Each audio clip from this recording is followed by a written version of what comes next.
Hello everybody. Welcome to this afternoon's Speakers for Schools virtual talk. We're delighted you've been able to join us today. This session will last for around 45 minutes in total and will include an interview with Speakers for Schools and our fantastic speaker before moving to student Q&A. Questions for our speaker can be submitted via the Q&A function on the right-hand side of your screen, and this is open now. Unfortunately, we will not be able to answer all submitted questions. We anticipate several hundred being submitted, and unfortunately there is not enough time to answer them all, but rest assured we have received them and we'll make sure Armando sees them after the talk as well. I'm delighted to welcome this afternoon's speaker, Armando Iannucci, Oscar-nominated writer, director and producer.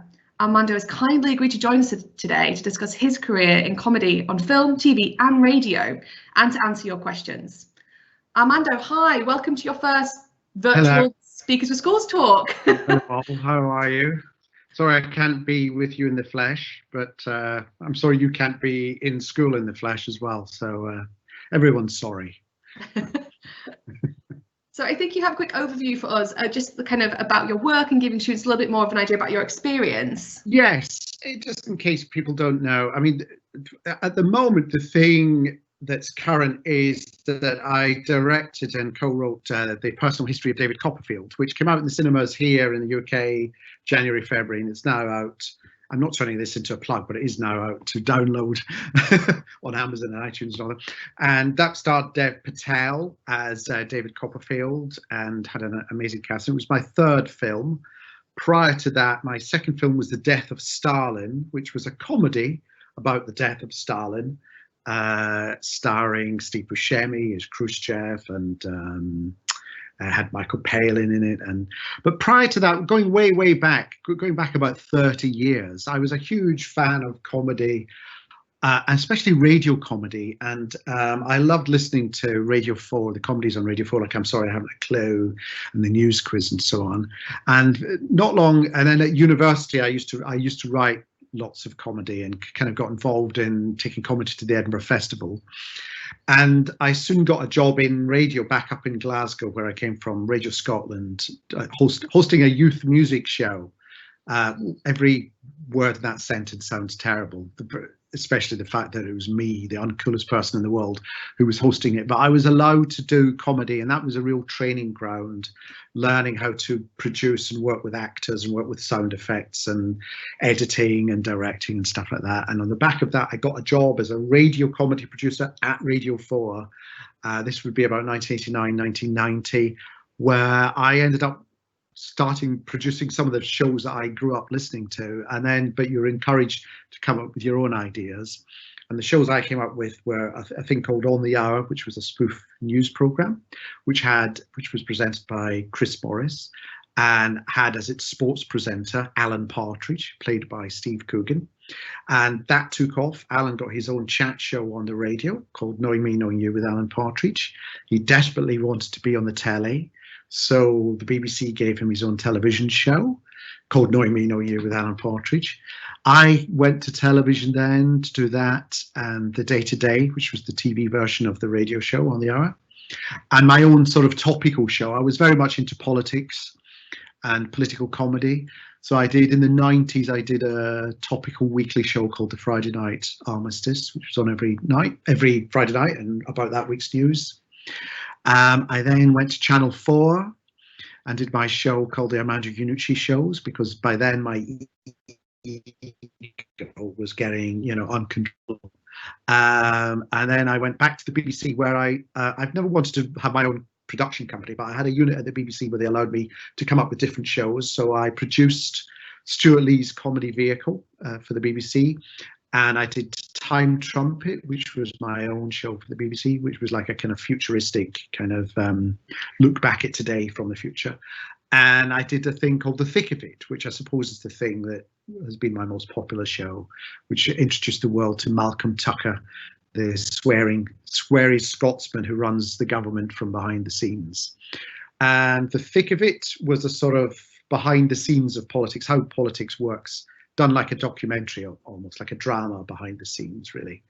And The Thick of It spawned a film called In the Loop, which was a sort of satire on Britain and America going to war in Iraq. And that was the first time I came into contact with working with American actors and working in America, doing lots of research in Washington. But also, as a result, it gave me contact with the likes of HBO. So In the Loop was the film that we very, very amazingly got an Oscar nomination for the script. So very soon HBO came calling and said, do you want to do a political show set in Washington?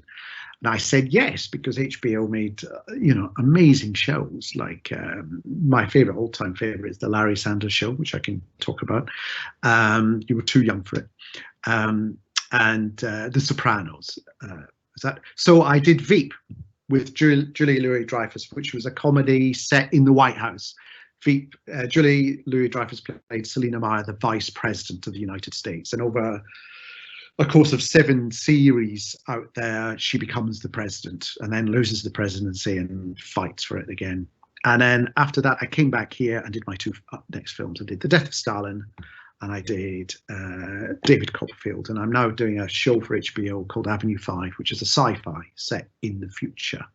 So that's a very, very quick overview. But, I'm happy to talk about directing, writing, comedy, radio, politics, topicality, and oversized ego, uncontrollable ego. I can discuss all those things or anything else. That's great. Thank you, Armando. We've had close to 100 questions already submitted. So I think we're certainly not going to be short of questions for you this session, which is fantastic. So I guess first off, it'd be really interesting to know, what was it about radio, film, TV that really interested you when you were a teenager, Armando? Was that an area you knew you wanted to go into? Yes, I was always joking. I wasn't that sporty, and I suppose at school, if you're not in the sporty group, you've got. I was quite academic, so I was always reading. But fortunately, I could do lots of impressions. So I was the one who could do a really very good impression of most of the teachers. And as I said, I loved radio comedy. I loved the imagination you get. And at the time I was growing up, the big thing was Hitchhiker's Guide to the Galaxy, which had started off as a radio show. I mean, it became this kind of multimedia international hit over the years, but it started off as a radio show. And it struck me that, with radio, you're relying on the imagination to do the visualization. And also with radio, it's the importance of script. The writing is so important because there's nothing else. You can't distract with a kind of fantastic location or anything.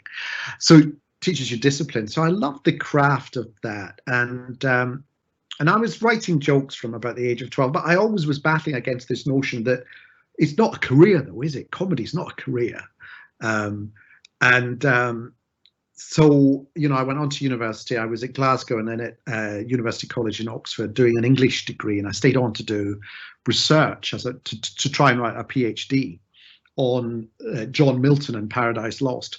But at the time, I still had to scratch this itch to perform and to do comedy, and it was very nerve-wracking, but I kind of scrunched all my courage together and wrote stuff and went on stage and performed it. Not so much stand-up as sort of character stuff and parodies and things like that.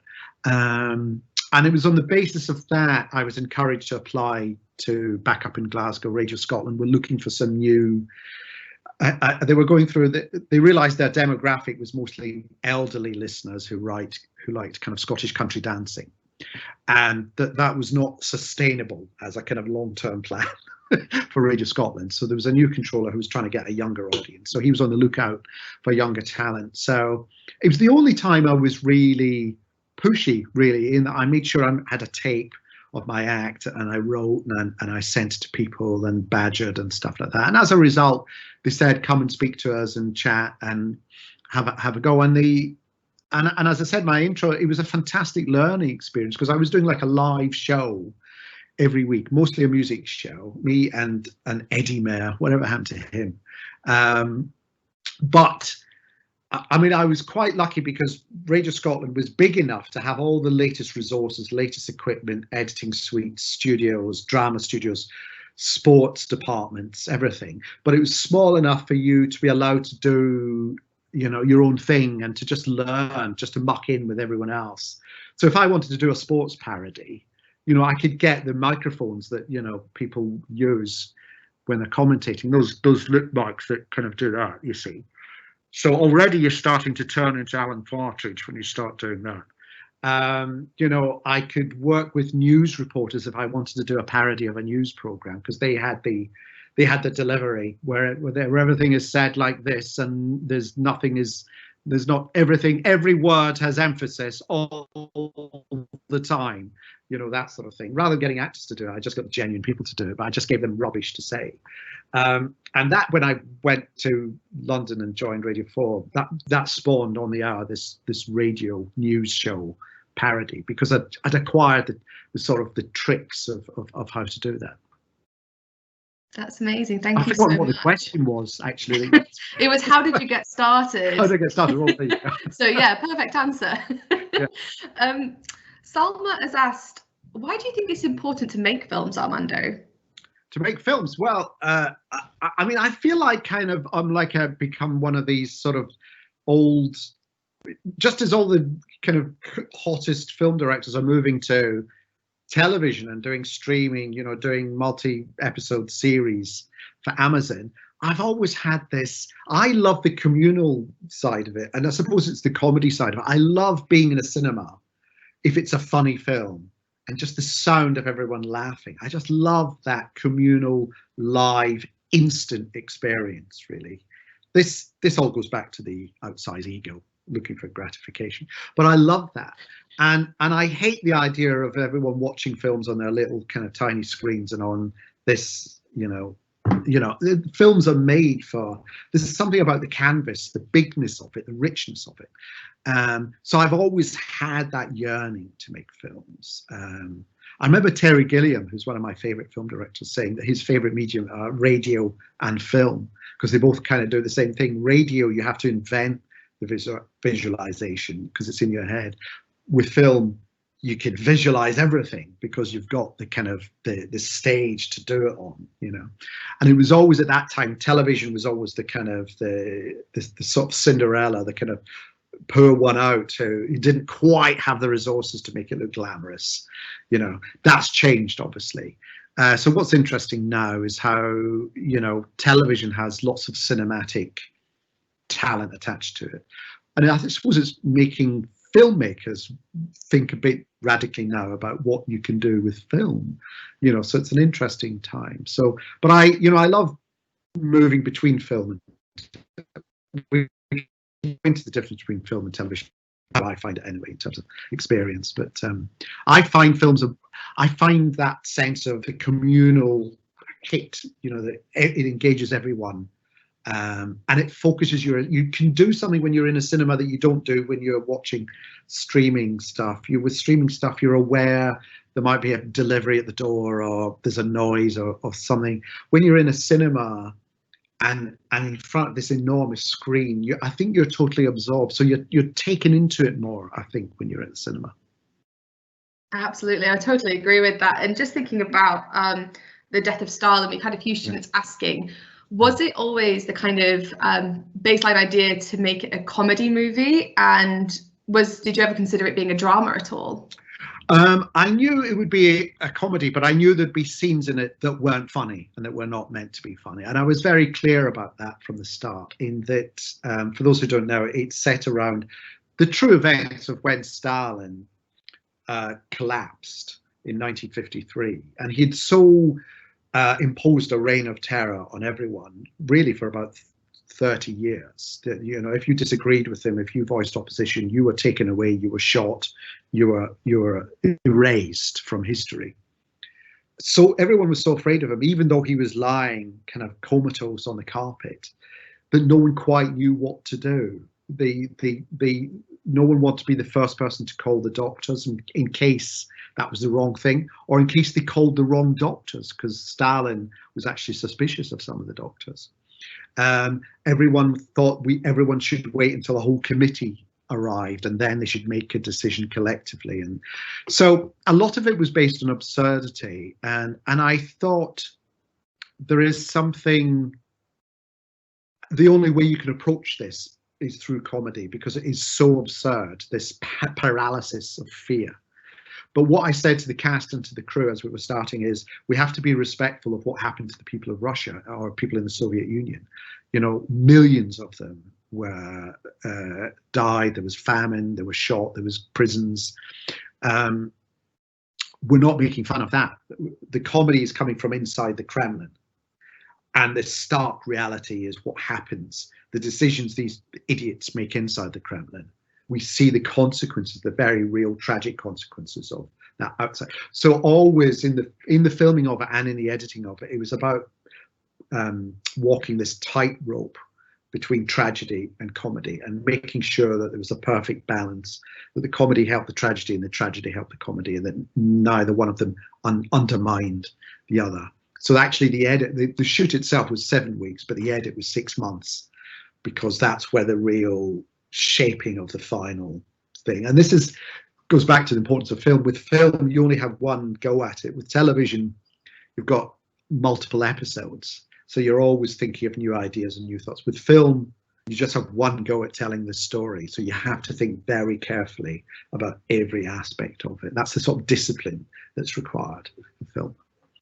Absolutely. And one of our students here, Ty, is quite interested in how do you develop and test content before kind of editing and refining it into a final product? So I guess, how is funniness tested? It's, in the end, it's all down to instinct. I mean, I say to any writer, you know, who wants to write comedy, always write what makes you laugh. Don't try and think or double think what might make the, you know, head of comedy at Channel 4 laugh. Because by the time you've written it, there'll be a new head of comedy at Channel 4. Don't try and write what makes you laugh, because that way it's the best guarantee of getting to something that is your best stuff, is your best material. Don't try and underplay it. Don't try and water it down. So I always go by instinct. However, for something especially like with a film, while I'm editing, I like to get people in, either people whose judgment I trust, but you know, who I know will be confident to say that doesn't work, or this is a bit slow, or whatever. And then I never go for these scientific kind of audience testing things where people have dials and, you know, you see it go up when, you know, something happens and down. So I've never gone for that, and I've tried to avoid working for like a studio or doing a big budget film where you have all this pressure, the commercial pressure from people. So I've been very lucky in that respect, and I've been able to have kind of control of what I'm doing. But the way to do that is to keep the budget small, so that there's not a lot of people who's panicking at one side, kind of going, oh, this works, oh, this works. But what I like to do as I'm editing it is, I'm aware that as you're editing it, you're so close to the material, you've lived with this for the last year and a half, that actually you can't see the wood from the trees. And I think it's very good to get people in who have no idea what it is they're about to see. They might have been given a little summary, but they've no idea what it is you've shot, and just play them it and sit with them, and you get a gauge. You start watching it through their eyes, and you can get a feel of, oh, this does feel a bit too slow here, and oh, I haven't quite explained why that's important. I've cut the bit where they mention that person's name. I better put that back in. You know, you start. So I think it is important to test it, but you can test it under your own kind of informal method, really, rather than doing it sort of scientifically. So hopefully by the time you get to the end of it, you've made decisions that you've kind of agreed with as you've seen it being played out in front of audiences. You get that sense of whether it feels sharp enough, or sometimes in an edit, I actually take a joke out, because I sometimes think that the joke makes the scene unbelievable. And what's good about the scene, or what's funny about the scene, is the genuine reaction, the genuine panic or horror or whatever. And if one of the characters was to suddenly say a very well written joke, it kind of capsizes the believability of that scene. And actually the way to rescue it is by removing the joke. You know, the joke was there in the first place to give them something to play with, but what they played with, they came up with something that was much more real and convincing. So you no longer need that the little launch pad of the joke, so you take it out. That's great. And just thinking about your kind of work for, I guess, different audiences, one of our students, Shivam, has asked, when you worked on Veep, did you notice a difference between the style of comedy for American and British audiences? Well, I thought I would, to be honest. I mean, I had this bad experience where I came across HBO because the BBC, because The Thick of It took off, and the BBC tried to sell The Thick of It as a format to America. And the format was sort of jointly owned by the BBC, so it was their, at the time, it was their decision. And they sold it to ABC, which is one of the big commercial networks owned by Disney. And, you know, those of you who know the thick of it will know that it's full of swearing from start to finish. So the first thing that went, because it was a Disney, was the swearing. And it became very conventional, very dull, the pilot. And I had no involvement of the pilot as well. I was sort of frozen out in the American remake. And so that was an example of seeing where the style was different. However, on the back of that, HBO approached me, said, you know, do you want to do something for us? And HBO's philosophy was very much like how I remembered it from the BBC, which was they wanted to approach people who they wanted to work with and just encourage them to do their work. And the first thing they said to me was, look, we like what you do. So the last thing we're going to ask you to do is to do it differently. You know, we want you, we're there to support you. I did think, however, and so Veep was written by the Thick of It writers. It was directed by all the Thick of It directors. So it was really a sort of UK production. We shot it out in Baltimore, just about 30 miles from Washington.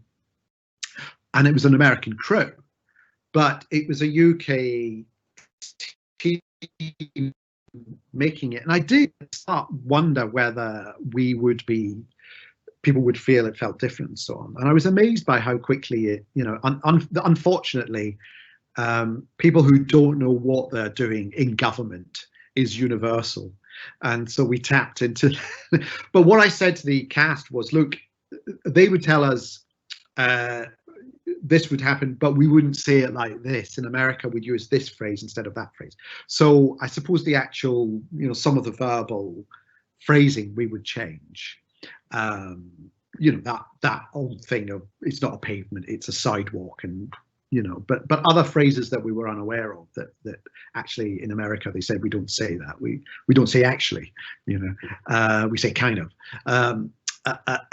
But I was surprised by actually how common the experience felt, really.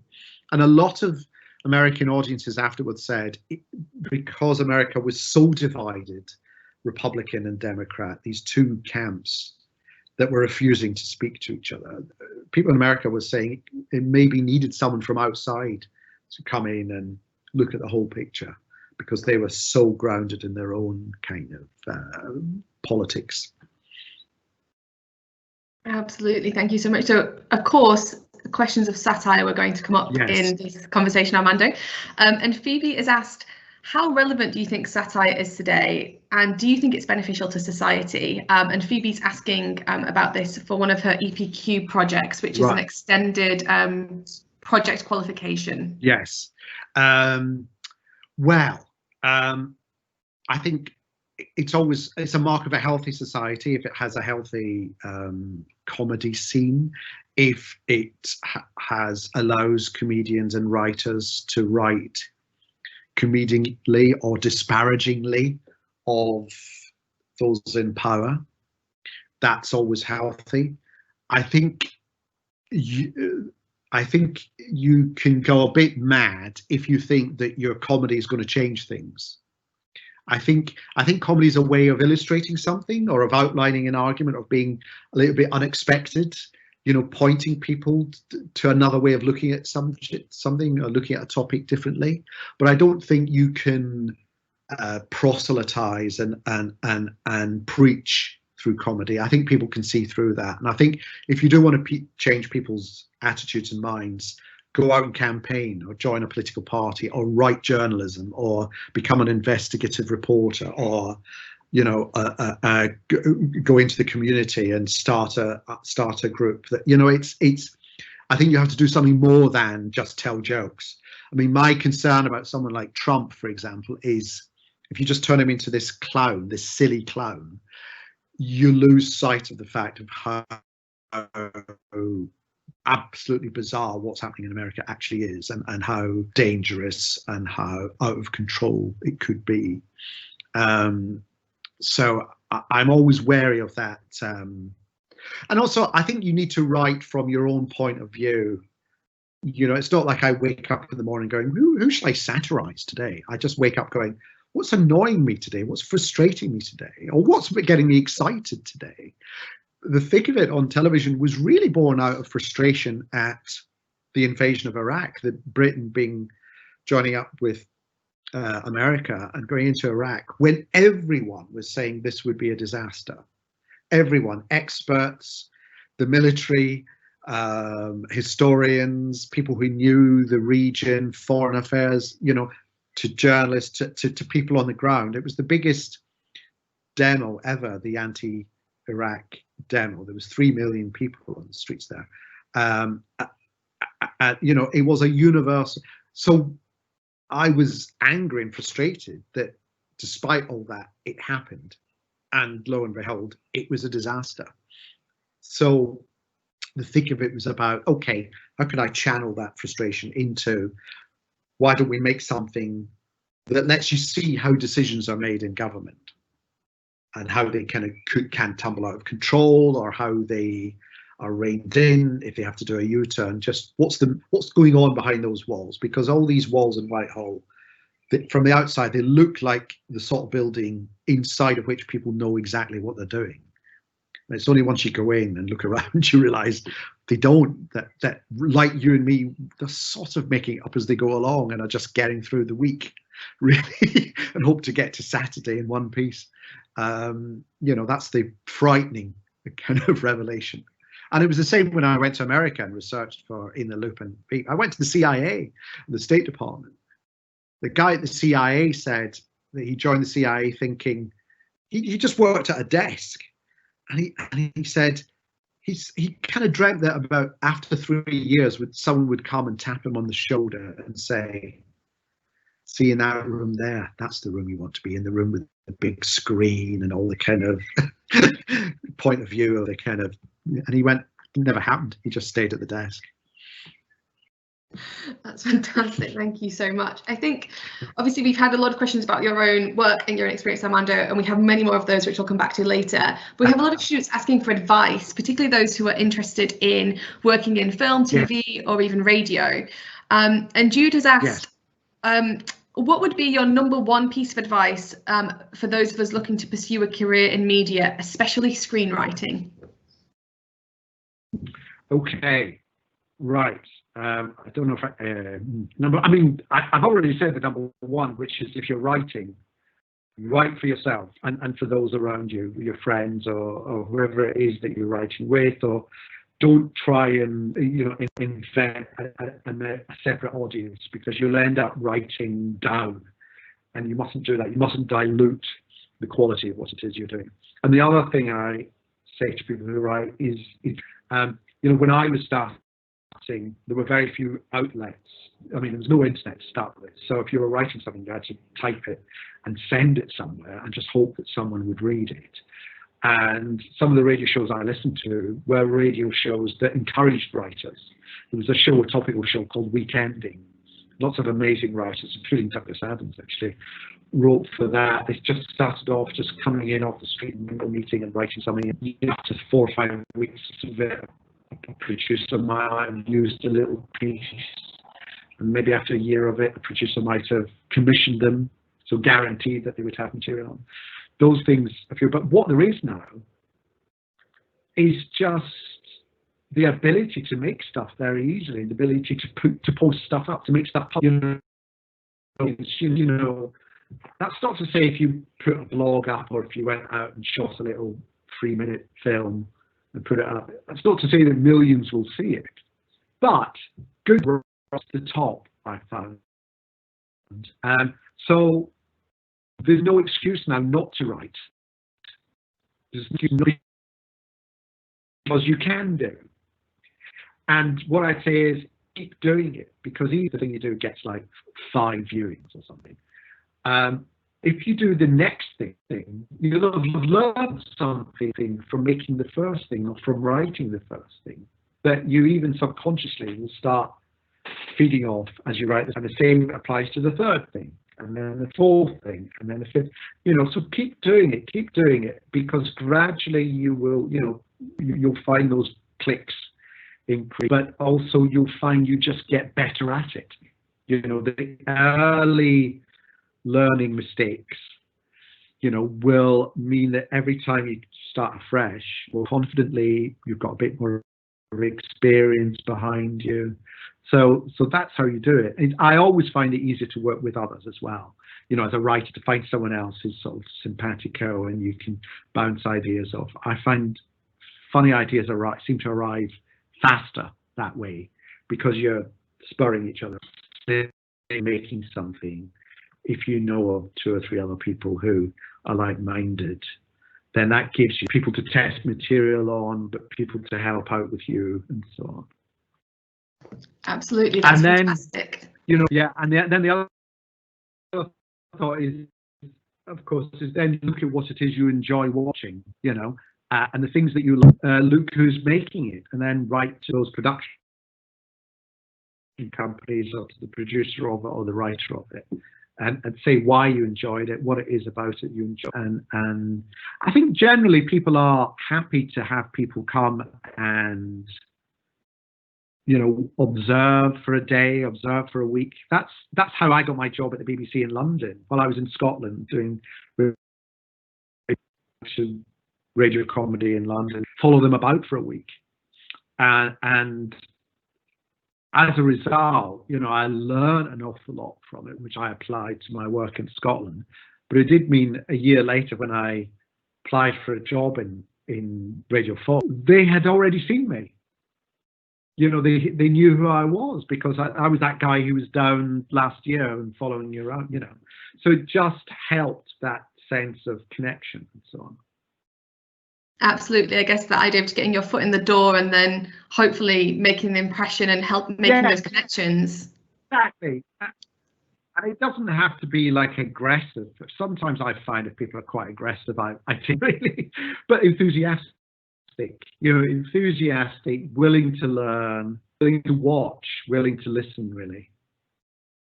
Absolutely, that's fantastic. And right now, of course, a lot of our students are at home. Some might be in school at the moment, but most are accessing their learning from home. Yeah. So do you think this would be a good time for our audience to make short films, perhaps as teenagers, to help build a portfolio and build that experience? Well, absolutely. And write from what you write about the experience. It can be surreal, or it can be truthful, it can be a documentary, or it can be completely fictional, fantastical. It can be funny, or it can be sad. I mean, every family will have a different memory, and some will be very sad indeed, and others will be slightly hysterical, and everything in between, really. So use it, I loved this is completely different. I loved watching Grayson Perry's School on Channel 4. Where it was on Monday nights, where he connected with them every week to make a work of art on a basic subject. Doesn't matter how bad you were, or how bad you thought you were. Just make something and send it in, and it led to some really amazing pieces, but also some really fascinating stories. So I'd say, use what's around you. What is it in your lockdown that's getting you alive? Whether it's making you angry or annoyed or frustrated or excited, what is it? And start working with that. Absolutely, that's fantastic. And one of our students here has asked questions around how do you find funding for a film, get them seen and distributed? Oh, that is a whole, I could talk for, that's the difference I've found between television and film. With television, you kind of know what you're making, you know how much it's cost because the channel commissions it, gives you the money, you know how long it's to be, and you know roughly when it's going to go out. With film, you know none of those things.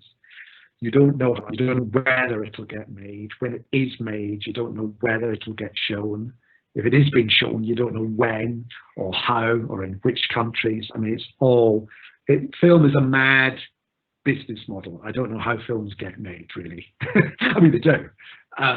But it always amazes me that they do, because it is such an uncertain world. So my answer, how do you, well, I can't give you the answer that will guarantee every film will get made, but you know, I like to, as I said, I like to keep it small, in that it's not a big blockbuster, you know, that's going to cost 100 million, because then it's out of your control, really. It's in the hands of other people and studios who have their own agenda and so on.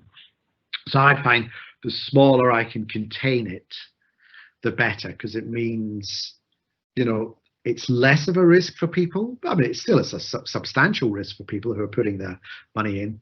But I found that over my television career, I started building up relationships with the people who ran Film 4 and BBC Films, and then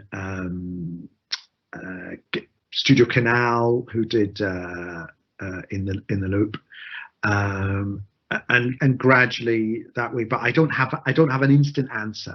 It's because everyone ends up making a film through different, you know, some people work their way up from working in the studio, so they end up, you know, as an assistant to the sound person, and then go out and make their own stuff. And other people go to film school and on that experience get some work, but make sure that they keep making their own movies, little shorts and so on, until they've built up a kind of portfolio and get noticed that way.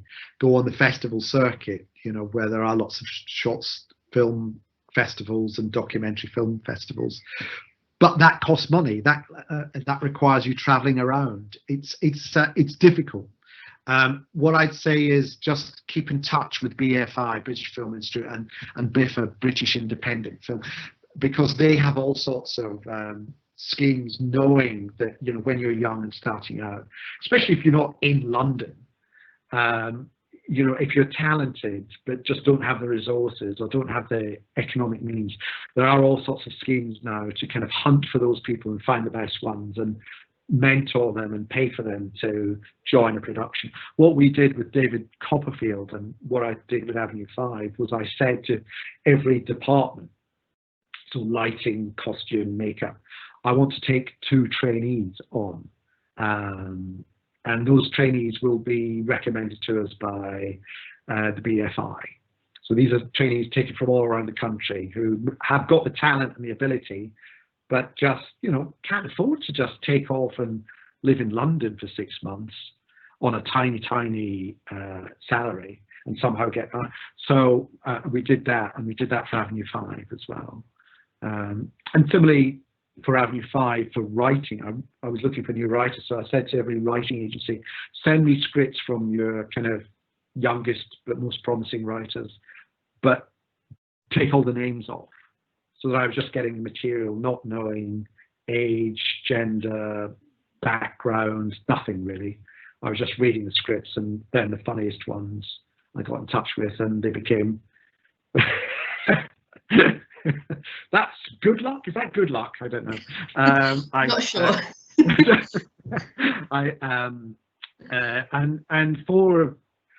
I took on 4 of those to work as sort of rewriting scripts and doing little one-liners in season 1. But they're now full writers on season 2, which we're writing at the moment.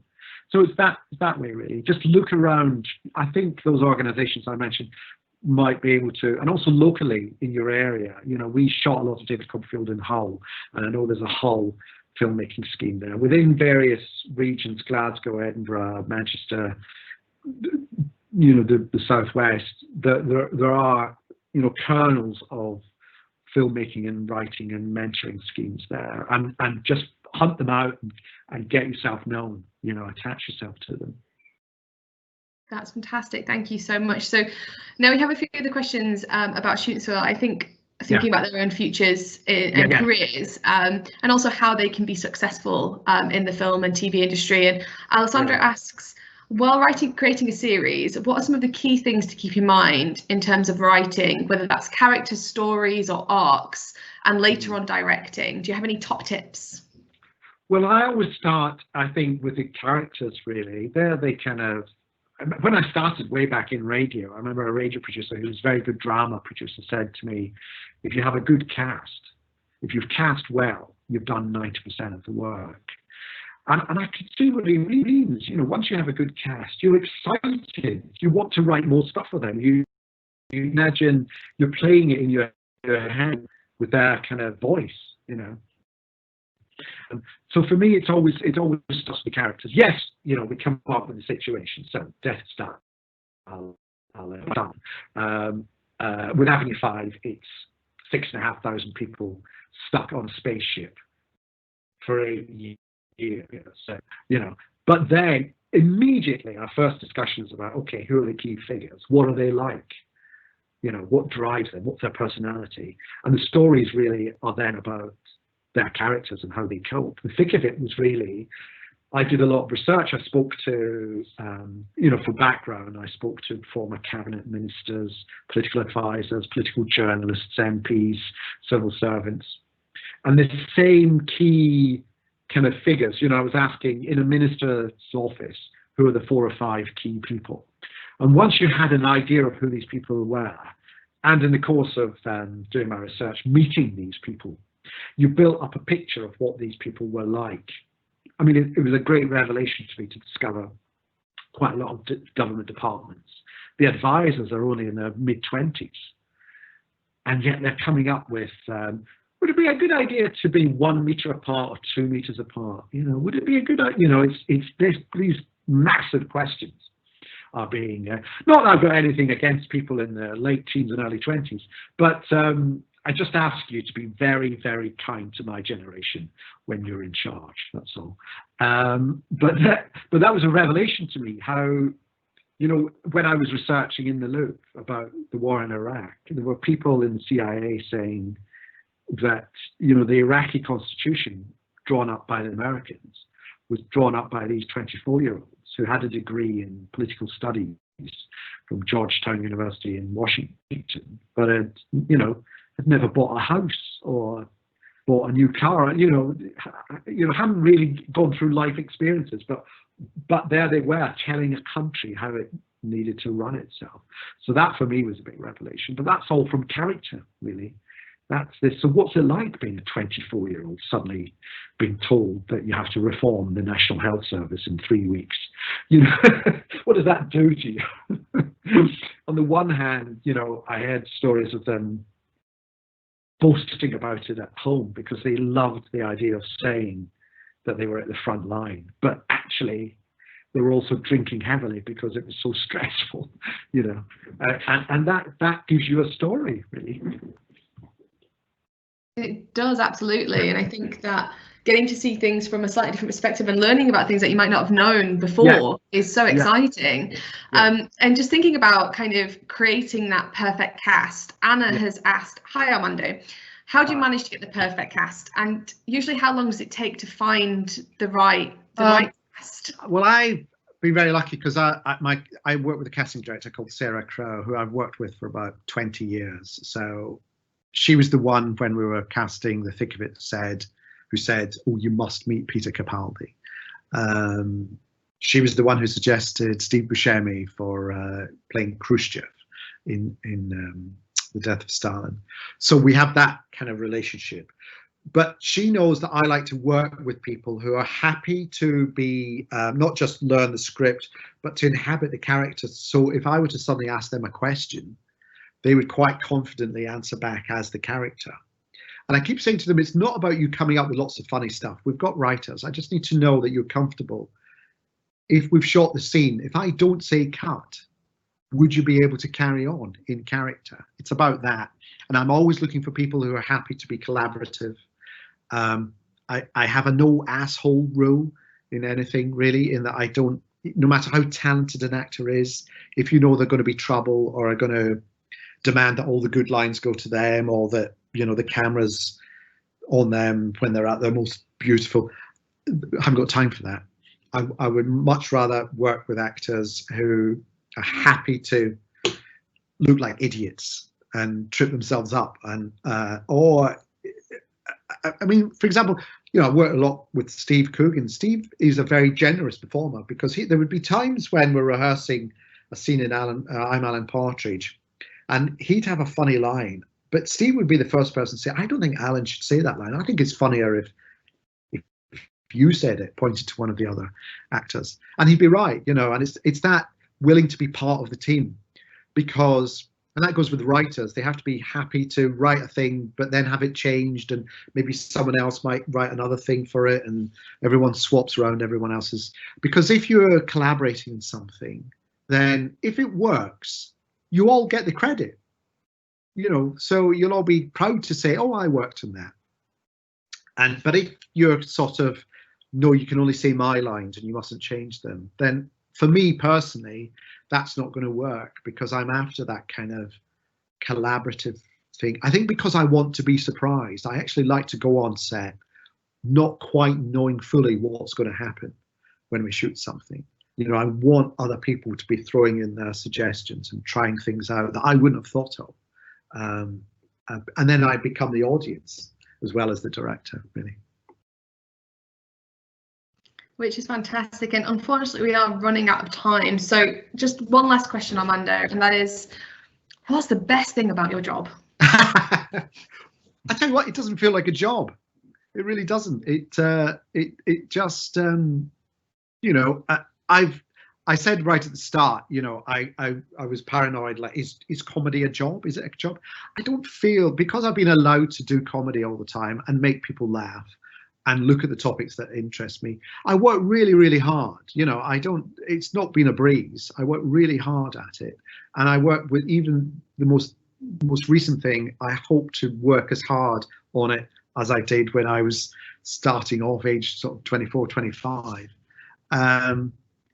But it's what I love doing, and I love the challenge of it. I love looking at new subjects. I love working with people I've never worked with before, and who I've always wanted to work with. There's that. So the moment it becomes a job is the moment I want to get out, really. I think that's perfect. Thank you so much for making the time to be with us today. It really is appreciated. Oh, pleasure. I think we had just under 300 questions submitted, just to give you an idea. And you said you were going to show them all to me afterwards. Did you say? We will send them over. Okay. I don't think we'd ever get to them all now. But a huge thank you for being with us, and to our students who've tuned in as well. Thanks for everyone's questions. Sorry if I didn't get to your question, and good luck especially over the next 6 months or so. I hope everything goes your way, and I hope you are able to negotiate this kind of strange periods of time and get something from it, as well as you know, what it was that you were meant to be doing. Maybe there's something additional will come out of it as well. I don't know, but do look for it. Absolutely. Thank you so much for that. And to our students who've tuned in, we have shared a short feedback form in the Q&A thread, and we've also shared the colour for the student activity sheet in the Q&A thread as well. A huge thank you for being with us today, and we hope to see you for future virtual talks. Okay. Yes. I'd like to see you all in person at some stage. Absolutely. Thank you. Have a great day, everyone. Thank you. Bye-bye.